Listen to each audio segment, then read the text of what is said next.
Hello, everybody. Welcome to tonight's edition of From the Boardroom to the Locker Room. As we head towards the end of the year, and some people might be lucky enough to be getting away on holiday, but certainly not our special guest this evening, the director of the SuperSport Cricket Academy, Pierre Joubert. Pierre, firstly, welcome to the program. Thank you for your time. Thank you. It's always a pleasure chatting to you guys. So looking forward to having a discussion. And like you say, we're still here for a while, so I need something to do. Absolutely. I mean, I was joking with you before we started the recording of this program by saying that at least you've got a seat on a boundary, but it certainly isn't a seat on the boundary to just watch cricket. There's a lot going on at the moment, isn't it?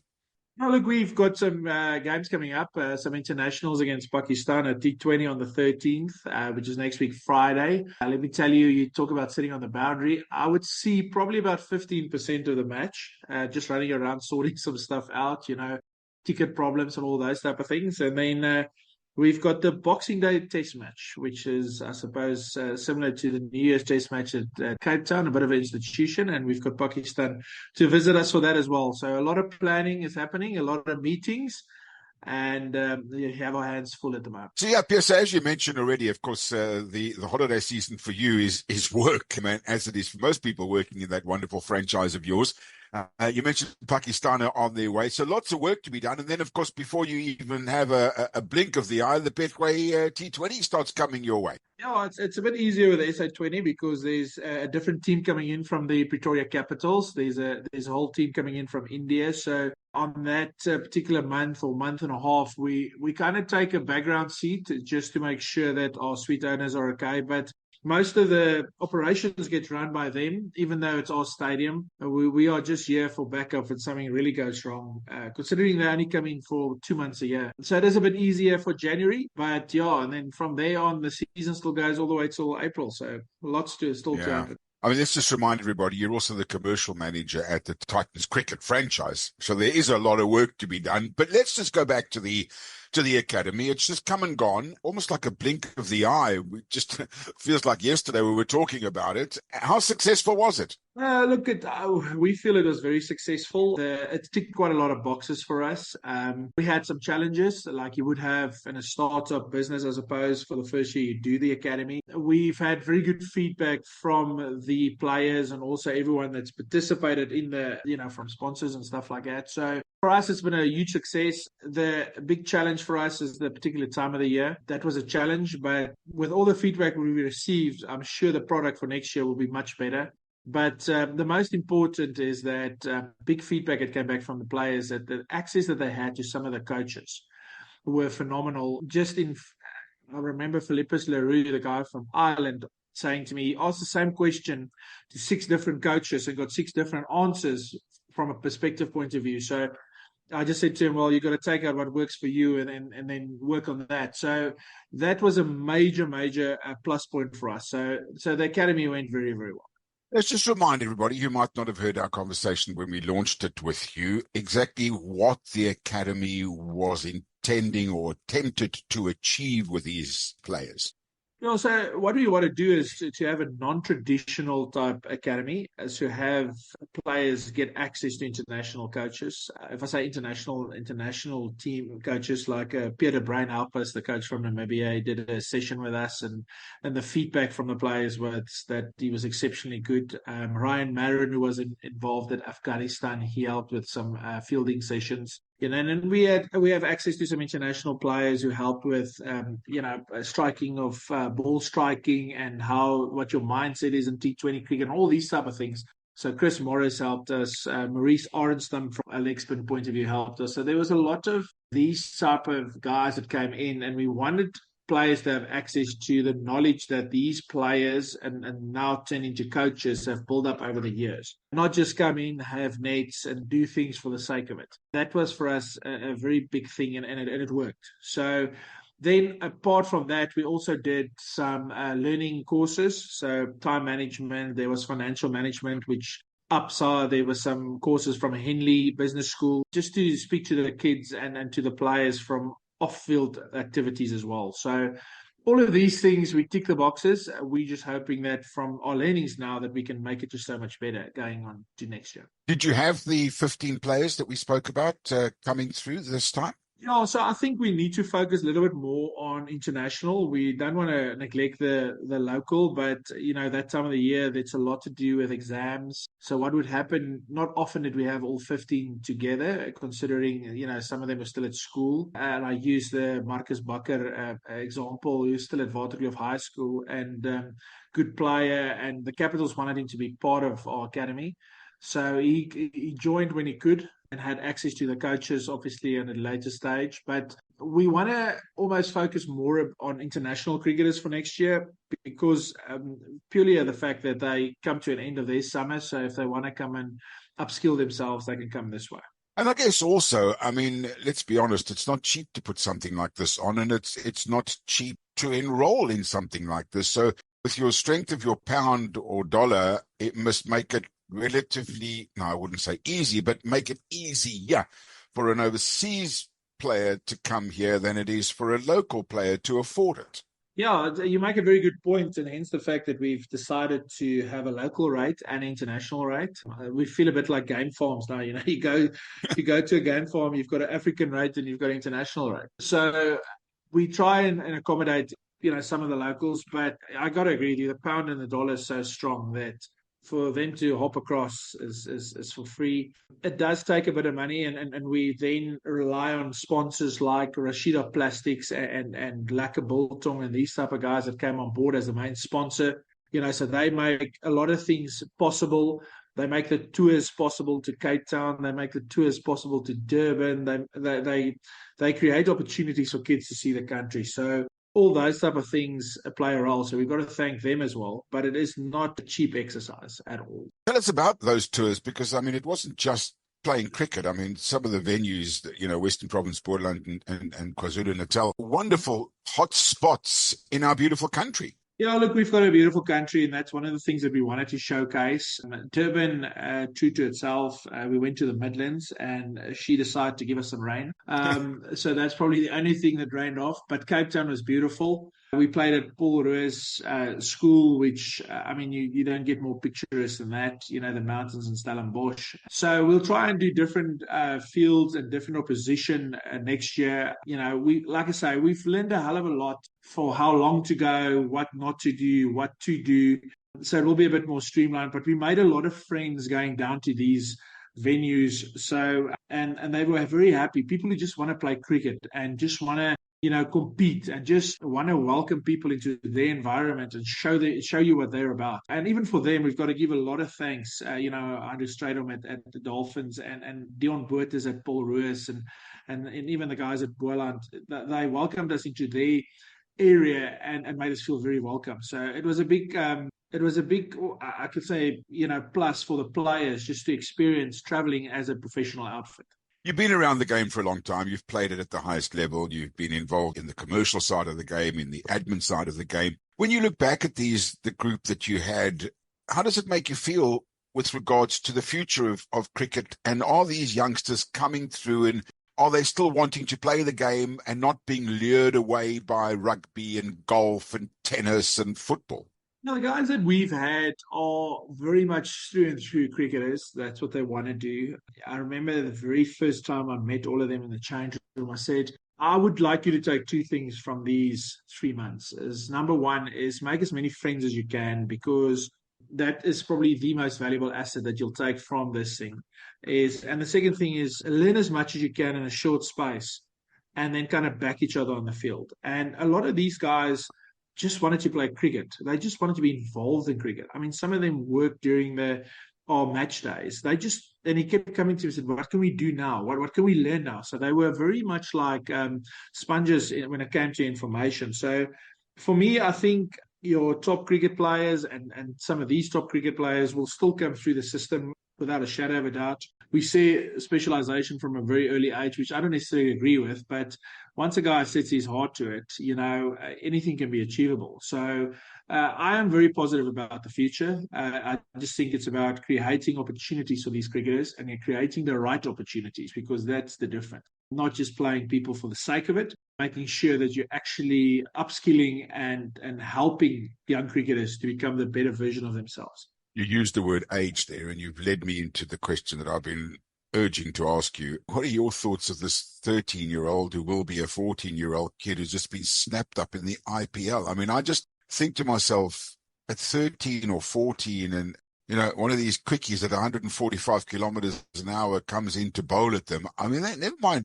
It's dangerous. Now, look, I'll be honest with you, I've got an 11-year-old son, and to think that this kid is 2 years older than Yeah. he is, and he's going to be, facing some of these quicks, it's phenomenal. Look, I've never seen a kid play, but you won't get snapped up if you're not any good. But I've always been of the opinion if you're good enough, you're old enough. So it doesn't matter if you're 36. I mean, you look at Faf du Plessis and the cricket he's playing at the moment. Probably he's so fit, he probably played till he's 50. But what I'm saying is now you've got the other side of the sword, and it's just brilliant. If you're good enough, you're old enough, and it's great to see these kids come through.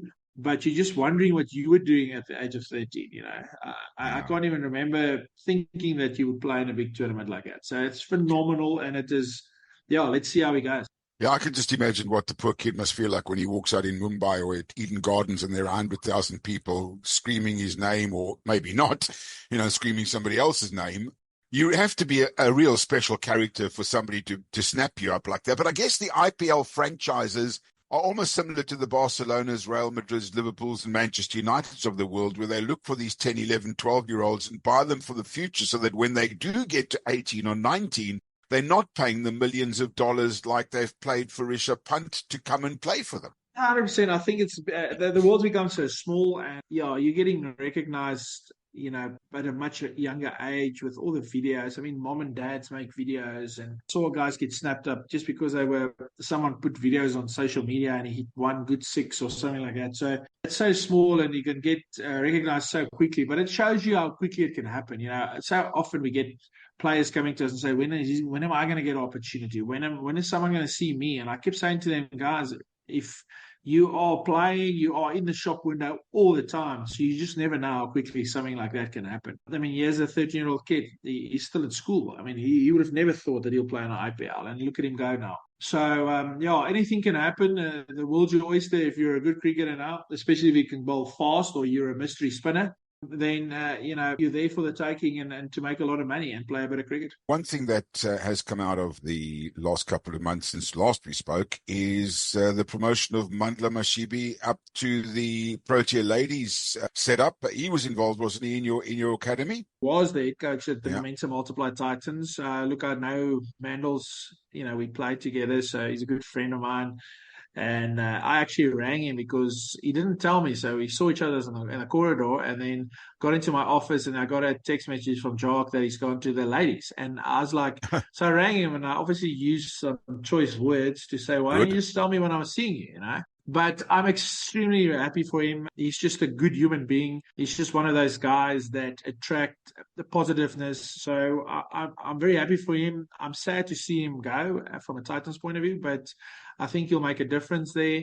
He's larger than life, and his persona, he's confident. So I think he'll do very well in a system, I think, that needs some new ideas at this stage, because they've got some good players. So I wish him well, and watch his space, because he's just a good human being, and he's going to turn those ladies into a proper unit. Yeah, and I mean, look, they've made 2 World Cup finals. Okay, they've lost both, but be that as it may, they've got to both of those. Fantastic semi-final win. How's your ladies going along at the Titans, and is there any possibility of a ladies' academy in the near future? Yeah, I'm very happy that you brought that up. That is something that we are pursuing at the moment. A lot of the franchises are very young in having professional ladies, so it is the fastest growing side of cricket.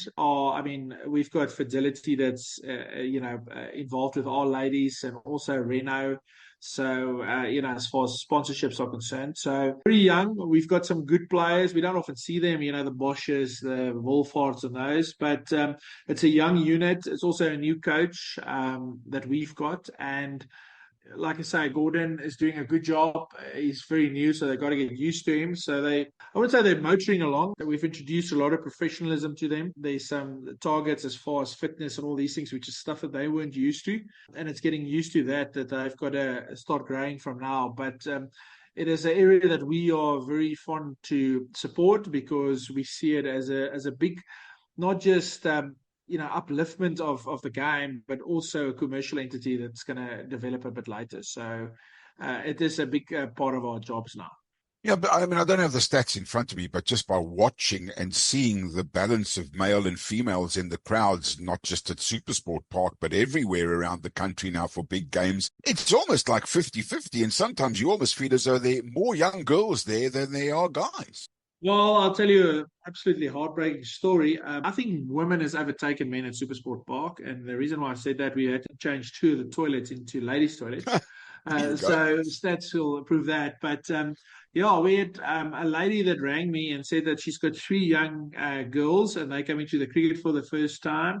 And can I do something special for them and all these type of things? And they arrived and they were cricket mad. They were playing cricket. I watched them on the grass embankments. It wasn't like they were sitting there. They were just playing cricket. And that's what we want to see is it's not just the boys, but the young girls playing as well. And they knew every cricket player. You could speak to them about it, and they were just excited. I mean, when they left, I felt so positive about the world that they've uplifted me. And the sad story about these 2 girls is that their mom and dad passed away in a car crash a few months Oh, ago. no. So you look at this and people who don't have anything and they come here and they just enjoy every moment of it. And I thought, wow, so much we can learn from them. So yeah, ladies and girls, well, look, our stadium is very much suited for that as a family to, span out on the grass embankments. But it's a big part of our game and it's growing fast.